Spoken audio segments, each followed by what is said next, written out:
அன்பை வார்த்தைகளால் சொல்வதற்கு பதிலாக உழைப்பை கொட்டி காட்டும் ஒரே ஜீவன் அப்பா. அப்பா மகன் கதையை பேச போகும் ராமம் ராகவன் படத்திற்காக வாழ்த்த வந்திருக்கும் தீபக் அவர்களை பேச அழைக்கிறோம்.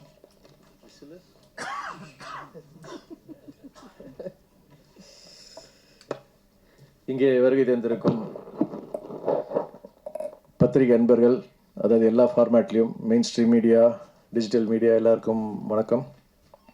அதே போல் இந்த நிகழ்ச்சிக்கு வருகை தந்திருக்கும் வெல்விஷர்ஸ் மற்றும் இங்கே இருக்கக்கூடிய அற்புதமான இயக்குநர்கள் அனைவருக்கும் வணக்கம் மற்றும் படக்குழுவினர் அனைவருக்கும் வணக்கம். என் குருநாதர் சமுத்திரகனி சார், அவருடைய முதல் அவர் இயக்குன ஒரு சின்னத்திரை சீரியல் தான் நான் நடிக்க ஆரம்பித்தேன். ஸோ அப்போலேருந்து நான் அவரை பார்த்துட்ருக்கேன். ஸோ ஒரு வெற்றி இயக்குனராக சின்னத்திரையில் இருந்தார். அதற்கு பிறகு திரைப்படங்கள் போய் இயக்க ஆரம்பித்தார். ஒரு சில படங்கள் இயக்குனார். அது பேசப்பட்டது, ஆனால் அது பெருசாக ஒரு வரவேற்பு கிடைக்கல. அதற்கு பிறகு எந்த ஒரு யோசனையும் இல்லாமல் மீண்டும் சின்னத்திரைக்கு திருப்பி இயக்குனார். அதுக்கப்புறமா திரும்பவும் இல்லை, எனக்கு பெரிய ஒரு விஷயத்து இருக்குது, நான் அதை நோக்கி போகணுன்னு சொல்லிட்டு அதுக்காக ஃபேமிலிக்கிட்டலாம் சொல்லிவிட்டு, உனக்கு என்னம்மா பணத்துக்கு எந்த குறைச்சலும் இல்லைம்மா பார்த்துக்கிறோமா அப்படின்னு சொல்லி வீட்டில் ஒய்ஃப் கிட்ட கூட சொல்லிவிட்டு திரும்பவும் சினிமாவுக்கு போனார். ஆனால் அந்த முறை ஒரு அசோசியேட் டைரக்டராக போனார். அதுக்கப்புறமா பொறுமையாக ஒரு படமாக இயக்கி அதுக்கப்புறமா ஒரு பெரிய நடிகராக மாறினார். அப்போவும் அவர் எங்கேயுமே நிற்கவே இல்லை.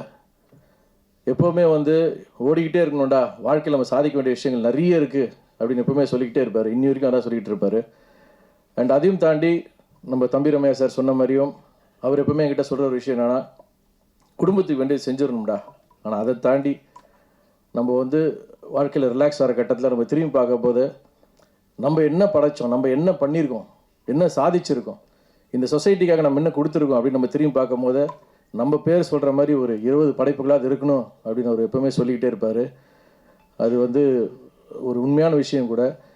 ஏன்னா இன்றைக்கி இங்கே இருக்கக்கூடிய இயக்குநர்கள் அதுக்கு பெரிய சாட்சி. அவ்வளோ அழகான படைப்புகளை கொடுத்த இயக்குநர்கள் இன்றைக்கி சனி சாருக்காக வந்திருக்காங்கன்னா அது அவர் மேலே வச்சுருக்கிற அது ஒரு அந்த அளவு கடந்த ஒரு பாசம், மரியாதை மற்றும் அவருக்கு இவங்க கொடுக்குற ஒரு அங்கீகாரம் தான் நான் நினைக்கிறேன். ஸோ அப்படிப்பட்ட அந்த படைப்புகளில் கண்டிப்பாக ராமமும் ராகவமும் கண்டிப்பாக சேரும்ன்ற நம்பிக்கை எனக்கு இருக்குது. அவர் இப்போ சொன்னார், அதாவது தன் பிள்ளைகளுக்கு தாண்டி ஒரு மகனாக என்னை அவர் பாவித்து அவர் அங்கீகாரம் கொடுத்துருக்காரு. உண்மையில் ரொம்ப சந்தோஷமாக இருக்குது. அதையும் தாண்டி நம்ம இயக்குனர் தன்ராஜும் அது வார்த்தையை சொல்லியிருக்காரு. ஸோ உண்மையிலேயே அது நல்லாவே பொருந்துது. ஸோ இந்த கதை எப்படி இருக்க போகுதுன்றது ஒரு தந்தைக்கும் மகனுக்குமான இருக்க ஒரு அற்புதமான உணர்வு. அதை ஒரு அழகான படைப்பாக வெளியே கொண்டு வர போகிறாங்க. ஸோ எல்லாரும் போல் நானும் காத்திருக்கிறேன். நானும் ஒரு தந்தை தான். என் மகனுக்கும் எனக்கும் ஒரு கண்டிப்பான ரிலேஷன்ஷிப் அந்த பர்டிகுலர் ஏஜ் குரூப்பில் எப்படி இருக்குன்றதை நானும் பார்க்கணுன்றத ரொம்ப அவரோட காத்துக்கிட்டு இருக்கேன். ஸோ இந்த படம் ஒரு அருமையான வெற்றி பெற வாழ்த்துக்கள். பிருத்வி ஒரு அருமையான ப்ரொடியூசர் ஃப்ரம் துபாய். ஸோ மென்மேலும் நீங்கள் அற்புதமான படங்கள் இயக்கணும், தயாரிக்கணும். அதே போல் தன்ராஜ், வெல்கம் டு தமிழ்நாடு. தமிழ் உங்களை வாழ வைக்கும், கவலைப்படாதீங்க. All the best. நன்றி. அடுத்து நாம் பேச அழைக்கிறோம். 8 திசையும் முட்டி மோதி இன்று நம்பிக்கை மனிதராக வெற்றி பெற்ற பிக் பாஸ் வெற்றியாளர். இந்த மேடையில் இருப்பதும் அவரை அழைப்பதும் மகிழ்ச்சி. தம்பி முத்துக்குமரன் அவர்களை பேச அழைக்கிறோம். என் பத்திரிகையாளர் குடும்பத்துக்கு வணக்கம். உங்களோட சேர்ந்து கொஞ்சம் வருஷத்துக்கு முன்னாடி தலைக்கூத்தல் படத்துக்காக அங்கேருந்து கணியண்ணன் நேர்காணல் செஞ்சுருக்கேன், அண்ணனை நேர்காணல் செஞ்சுருக்கேன். இன்றைக்கி இந்த இடத்துல இருக்கிறது கொஞ்சம் பதட்டமாக இருக்கு. ஏன்னா எதுக்கு நீங்கள் உட்காந்துருக்கீங்கிறத பரபரப்பாக ஓடிட்டு இருக்கிற இந்த மானுட சமூகத்தை கொஞ்சம் கையை பிடிச்சி நிறுத்தி பொது உடைமையையும் பொதுவாக நம்ம அலட்சியப்படுத்துகிற நம்மளோட உடைமைகளாக இருக்கிற அப்பா அம்மா மனைவி மாதிரியான உறவுகளோட உணர்வையும் கொஞ்சம் சத்தமாக சொல்லி செல்லமாக ஒரு அரைஞ்சு மனுஷனாக வாழ்கிறதுக்கான வழியை போட்டு கொடுக்குற எளிய மனிதர், தமிழ் சொல்லும் அறம் சுரக்கிற சமுத்திரகனி அண்ணனுக்கு முதல்ல பெரிய வணக்கம். இந்த கனிவான அகத்துக்கும் கடுமையான முகத்துக்கும் சொந்தக்காரராக இருக்கிற அப்பாக்களுக்கான ஒரு உருவம் தயாரிக்கணும்னா அதான் சமுத்திரகனி அண்ணன். அது தமிழ் சினிமா எப்பவும் தவற விட்டதே கிடையாது. பெரியோரை வியத்தலும் இளமே, சிறியோரை இகழ்தல் அதனும் இளமேன்னு கனியன் பூங்குன்றன் சொன்ன வார்த்தைக்கான அடையாளமாக இந்த சிறுவனை இந்த மேடையில் உட்கார வச்ச கனி அண்ணனுக்கு மீண்டும் ஒரு பெரிய நன்றி. சேகுவாரா சொன்ன ஒன்னே ஒன்று சொல்லிட்டு நான் நிறைவு செஞ்சுக்கணும்னு நினைக்கிறேன். சேகுவாரா சொல்லுவார், நான் வீழ்ந்து விட்டால் என்ன, என் துப்பாக்கியை ஏந்தி கொள்ள என் தோழர்கள் தயாராக இருக்கிறார்கள், தோட்டாக்கள் ஒருவரும் தூங்குவதில்லைன்னு சொல்லுவார்.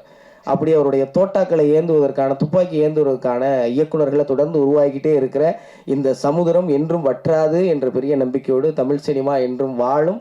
தமிழ் சினிமா நம்பி வந்த எல்லோரும் நிச்சயம் வாழ்வோம் அப்படிங்கிற நம்பிக்கையை தொடர்ந்து கொடுக்குறவங்க எல்லாருக்கும் நன்றி. நன்றிப்பா. அடுத்து நாம் பேச அழைக்கிறோம். இவ்வளவு நாள் எங்க இருந்தீங்க என்று கேட்கும் அளவுக்கு லென்ஸ், தலைக்கூத்தல், காதல் என்பது பொது உடைமை என்று வித்தியாசமான கதைக்களம் கொடுத்த இயக்குனர் ஜெயபிரகாஷ் அவர்களை பேச அழைக்கிறோம். எல்லாருக்கும் வணக்கங்க. மீடியா எல்லாருக்கும் வணக்கம். அப்புறம் ஸ்டேஜில் அமர்ந்திருக்க எல்லா பெரியவங்களுக்கும், டேலண்டடான directors, producers and first time director, actress எல்லாருக்கும் வணக்கம். எல்லாருமே எல்லாமே பேசி முடிச்சிட்டாங்க. இந்த கடைசியாக பேச வந்தால் பெரிய பிரச்சனைங்க, என்ன பேசுறதுன்னு தெரியல. பட் நான் ஒரு விஷயம் சொல்ல ஆசைப்படுறேன். இது வந்து என்னோட ஆக்டிங் டீச்சர் எனக்கு சொன்னது. அவர்கிட்ட ஆக்டிங் கற்றுக்க போனப்போ அவர் சொன்னது, ஜேபி, நான் வந்து உனக்கு பெருசாக ஒன்றும் கற்றுக் கொடுக்க முடியாது. 80% உன்னோட மனிதம், 10% உன்னோட டேலண்ட், இன்னொரு 10% உன்னோட உழைப்பு அப்படின்னு சொன்னார். அது எனக்கு பெருசாக அப்போது புரியல. பட் இந்த ப்ராசஸ் நான் வந்து தலைக்கூத்தல் படத்தோட கதையை வந்து சமுத்திரக்கனி சாருக்கு சொன்னேன். அன்றைக்கி அவர் லென்ஸ் கூட பார்க்கல, என்ன ஒரு புது பட இயக்குனராக தான் பார்த்தாரு. எந்தவித ஜட்ஜ்மெண்ட்டும் இல்லாமல் கதையை கேட்டார். கேட்டு முடிச்சு சாதாரணமாக எல்லாரும் நாளைக்கு சொல்கிறேன், நாளைக்கு சொல்கிறேன்னு சொல்லுவாங்க. ஆனால் சார் அப்போவே வந்து, ஜேபி நான் பண்ணுறேன், நம்ம பண்ணலாம் அப்படின்னு கட்டி பிடிச்சிட்டாரு. அந்த ஒரு மொமெண்ட்டில் எனக்கு அந்த கிடச்ச ஒரு ஃபீல் கரெக்டாக கனெக்ட் ஆகிடுச்சு. என்னோடய சார் சொன்னது 80% மனிதம், 10% டேலண்ட் அண்ட் 10% உழைப்பு அப்படின்னு சொன்னார் இல்லையா. அப்போயே நான் நினச்சேன் என்னோடய கேஸ்டிங் கரெக்டாக இருக்கும்னு. அது நான் வந்து சினிமாவில் பார்த்தேன். தலைக்கூத்தல் வந்து சார் கூட நான் ஒர்க் பண்ணும்போது அதை நான் பார்த்தேன். ஒரு ஆக்டராக அவர் எப்படி அங்கே பெர்ஃபார்ம் பண்ணுறாரு, அவரோட டேலண்ட் எப்படி வருது, அந்த மனிதத்தோட டிஃப்ரெண்ட் கைண்ட் ஆஃப் உணர்வுகளை அவர் எப்படி உள்வாங்கி அதை அந்த மொமெண்ட்டில் கொடுக்குறாருன்றது நிறைய இடத்துல நான் பார்த்து வேந்திருக்கேன். தலைக்கூத்தல் பார்த்து உங்களுக்கு எல்லாருக்குமே அது தெரியும். ஆக்சுவலாக கண் கலங்க வச்சுருவார். அதை பார்த்தாரா நாங்கள் ஷூட்டிங்லேயே நாங்கள் எல்லாருமே அழுதுட்டோம். ஒரு சீனில் லைவ் சவுண்ட் போகுதுன்றதுனால எல்லாருமே கண்ட்ரோல் பண்ணி வச்சுருந்தோம் அந்த ஷார்ட் முடிகிற வரைக்கும். அதுக்கப்புறம் எல்லாரும் காஃப் பண்ண ஆரம்பித்தாங்க, அழுதுகிட்டு இருந்தாங்க ஒரு பர்டிகுலர் சீனில். ஸோ அண்ட் தலைக்கூத்தில் எல்லோரும் மறந்து இருக்கிற இந்த டைமில் திடீர்னு என்னை கூப்பிட்டு, ஜேபி நீங்கள் வரணும் அப்படின்னு சொன்னதுக்கு நான் பெரிய என்ன சொல்கிறது, thank you so much sir, thank you. அது ஒரு பெரிய ஒரு விஷயமாக நான் நினைக்கிறேன். அதுக்கு காரணம் அவரோட மனிதம் தான். அண்ட் அந்த மனிதம் தான் அவரை இங்கே கொண்டு வந்து நிறுத்திருக்கு. அதுதான் அவரோட டேலண்ட்டும், அதுதான் அவரோட உழைப்பும் எல்லாத்துமே. அப்புறமா ஃபஸ்ட் டைம் டைரக்ட் பண்ணுறாரு தன்ராஜ். ஏன்னா எனக்கு என்னோடய லென்ஸ் டைம் ஞாபகம் வருது. நானே ப்ரொடியூஸ் பண்ணேன், நானே நடித்தேன். அண்ட் டெஃபினட்டாக இங்கே உங்கள் முன்னாடி நான் பேசியிருக்கேன்.